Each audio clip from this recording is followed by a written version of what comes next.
In this video, we're going to look at ad headlines and how to do them. So when picking a headline, it's important to make it catchy, to make it stick in the mind and make it interesting to people. And you can look at the headline generating tool, which I've included in the resources, which has 70 odd different headline formulas which you can use to create interesting, catchy headlines. And we look here, this is one page from that headline generating tool, and this page focuses on headlines which use the psychological principle of scarcity or urgency to drive people to click an article or read on. So if you look at the first example here, it says how to desired result before undesirable thing, and all you need to do is replace the contents of the square brackets with your particular content. So for example, how to get six-pack abs before you get too old is an example of how you might use this. Number 3, don't miss the opportunity to desired results. So it could be, for example, don't miss the opportunity to become a millionaire before 30, for example. So now you've got some catchy headlines. But choosing headlines for a recommendation widget is a little bit different from just choosing headlines for a standard article or choosing headlines for a sales page, for example. And the reason is that because targeting options are limited in content discovery, open catchy headlines can be expensive. Because you don't have control over the people who are viewing the website and therefore viewing your pages, and you can't target to them specifically, if you have a headline which is interesting to a lot of people are going to click it. But if your offer is not interesting to that same number of people, then it can become very expensive because you won't get a decent amount of conversions. So there's something quite simple that you can do to rectify this, and it's to use the ad headline to call out your target audience, actually using the headline for targeting. And of course, as well as being catchy, it still needs to be a catchy headline, but it can also have the function of targeting your perfect market. And here are some formulas for turning a headline into a targeting headline, and you can use these with the headlines in the headline generating tool as well, if you choose to. So target group and then the rest of your headline, or calling all target group and then the rest of your headline, or rest of your headline for target group. You can also use industry specific words in the headline which would only have an interest to people in your particular niche.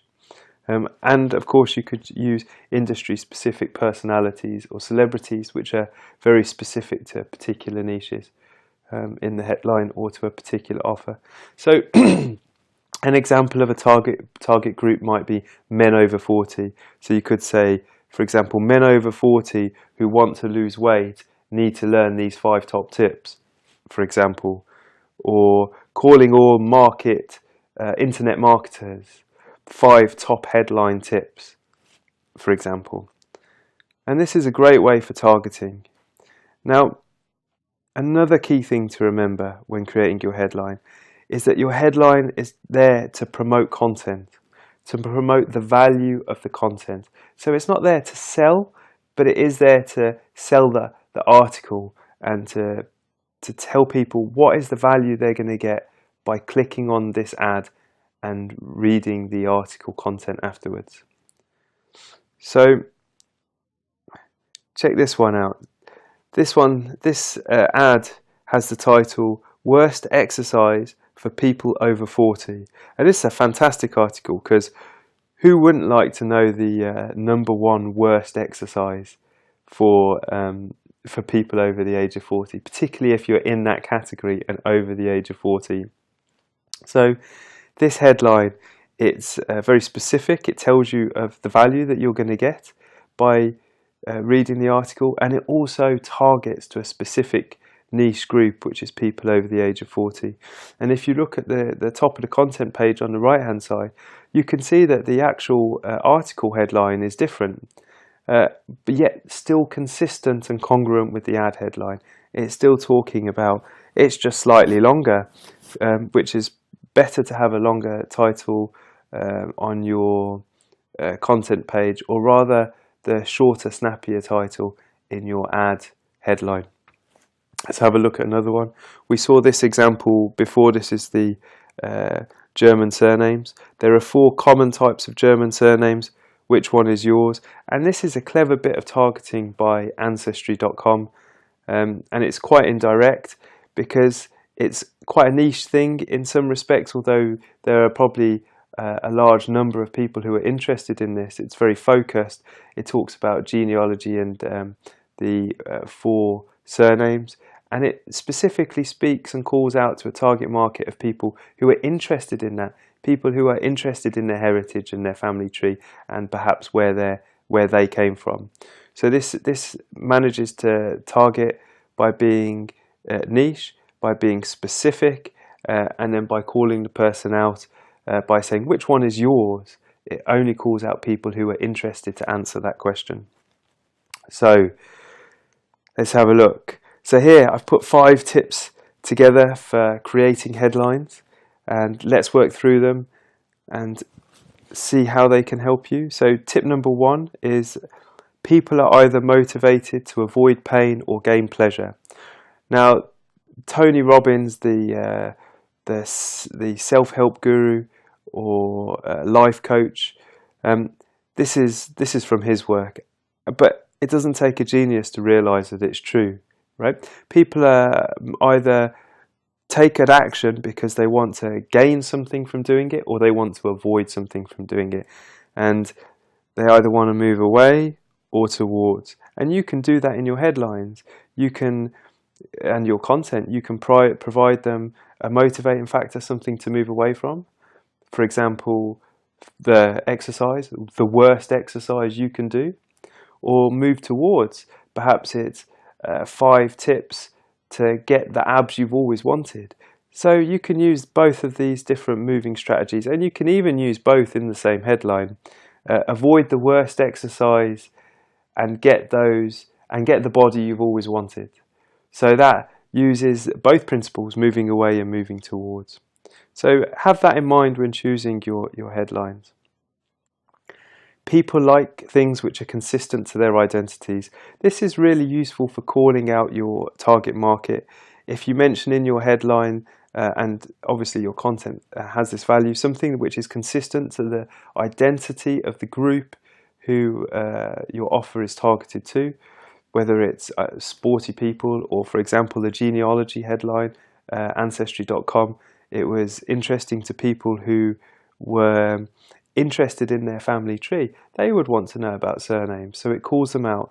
And people like and are more interested in reading things which are consistent with the way they feel, their opinions and their identities. Number 3 is being specific makes it easier for people to understand. When you are specific about what people are going to receive on the other side, they can picture it, they can visualize it much easier, and then they are much easier to imagine the value that they're going to receive from going there. So then they're much more likely to click on it to go and visit. So example, 5 reasons to eat raisins, or 5 top tips to lose weight over the age of 40. It's very easy. People know they're going to get 5 things. They know that it's going to be about weight loss, or in this case, in the first case, reasons to eat raisins. And if that's interesting to them, they're far more likely to click. Other than exercises which are good for you, which is it's very difficult to imagine. It's such a broad topic, and that makes it less likely for people to click. So number 3 is being specific, and that makes it easier for people to understand and far more likely for people to click on your ad. Number 4, humans are social. We like things about other humans. We love things about other humans. So in your stories, in your titles, make it either relevant to the specific person, that you, or relevant to a specific group.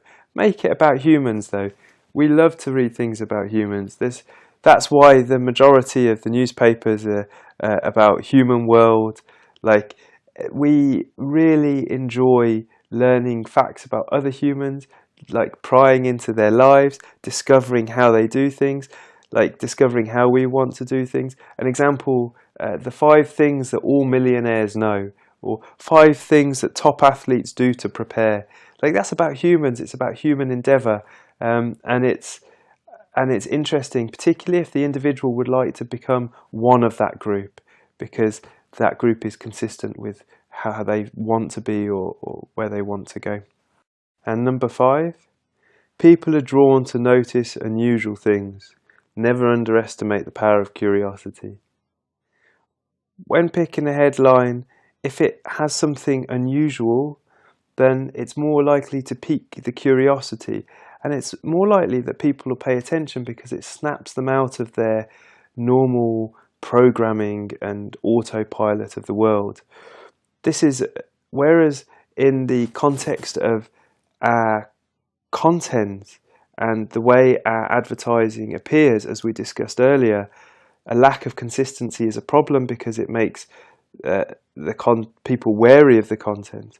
When it comes to an advert or an image, something unusual which snaps people out of their programming is actually a good thing, because it brings them to pay attention to your offer and your advert.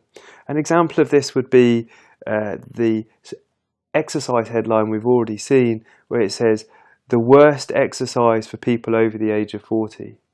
And that's unusual because people normally just talk about exercise being this wonderful thing. But of course, the worst exercise, it really snaps people out of their autopilot, and then the curiosity takes over, and particularly if they're in that group of over 40. So use something that is unusual and brings people out of their autopilot to get their attention. It's a very useful principle when creating headlines and choosing images. And because I'm like this, and I always like to give a little bit extra, here's my top tip number 6, which is read Influence, The Psychology of Persuasion by Robert Cialdini. Now, this book is fantastic. Out of all of the marketing and sales psychology books which I've read, several hundred, this is possibly the best book that I've read. It's very simple. It details 6 principles of persuasion. They're very effective. They work in the real world, in conversation. They also work very well online and in native advertising. I'm not going to go into them now because I just don't see the point in rehashing them, and when they've been put together so well in this book. But definitely recommend it. It's not a huge book, but it is packed full of very useful information. And that's it for this video. I look forward to seeing you in the next video, where we talk about how to choose ad images for your native advertising campaigns. See you there.